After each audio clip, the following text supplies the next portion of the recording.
des compétences, d'où l'ouverture en septembre d'une école d'ingénieurs toute nouvelle ici à Châteauroux, au cœur d'un futur éco-campus. Rebecca Benbourek et Jean-Philippe Pazzini sont allés voir à quoi ça ressemble. On regarde. C'est un chantier de taille, 5800 mètres carrés, 15 millions d'euros. Voici la future école d'ingénieurs de l'éco-campus.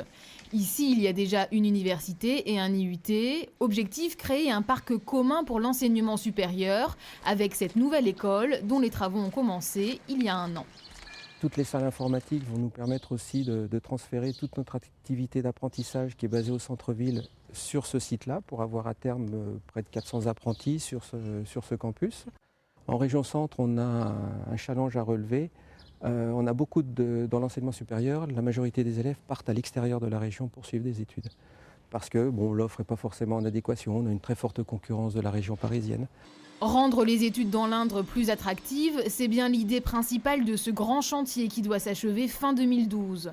L'école d'ingénieurs choisie a tout pour plaire puisqu'elle propose des formations en apprentissage, l'occasion d'attirer des étudiants mais aussi certaines entreprises pour des embauches en alternance. On souhaitait, dans notre stratégie d'établissement depuis très longtemps, faire de l'apprentissage.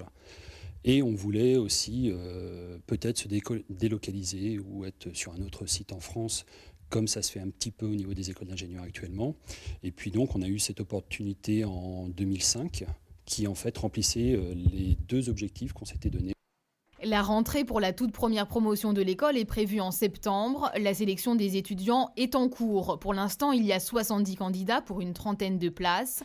Mais ces prochaines années, c'est environ 300 élèves que l'école espère recruter. Merci, monsieur le maire.